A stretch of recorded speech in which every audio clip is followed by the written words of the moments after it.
4'e 7'ye 17. Şeyver qalası, Şeyver qalasının çeşmələri. Maşallah olsun.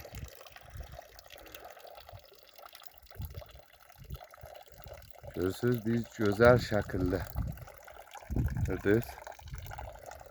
Təbiəti şəhərə ki Zəndabad. Da kət demək olmaz. Zəndabad olub şəhər.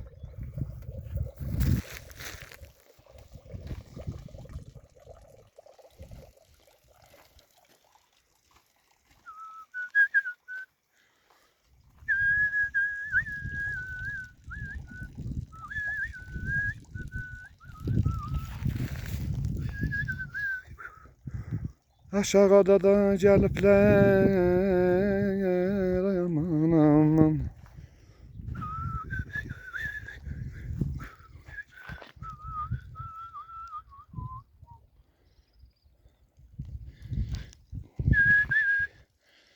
Habel o dağlar gözlerime yay banam səhmişəm.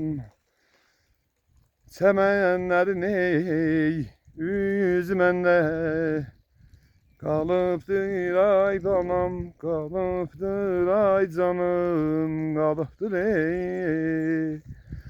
Görürsünüz orada bir təcsi baş ayır və işarə bir nə mənədə Allah bilir.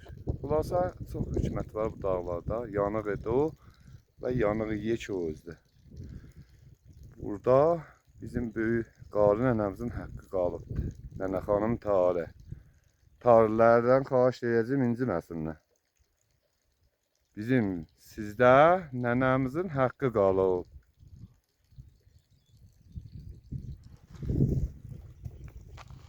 Da vaqiyyətdir da, bəxtçi vaqiyyətdir. Nə demək? Haqqı qalıb da. Kör talihim qəmatını minsə də, incimərəm dönük dönsə də, ata yurdun ocaqları sönsə də, odu məndə, közü məndə qalıbdır. Hamımızın sağlığı, məxsusən bu çeşmənin sağlığına. Məxsusən bu çeşmənin sağlığına. Ya Əbu Abdullah. Çox maşallah, çox maşallah. Ali, ali. Bundan bir dənə içək də, ha? Ya içməyək. İmkanı var və ya bura cəhət bundan içməyəsə.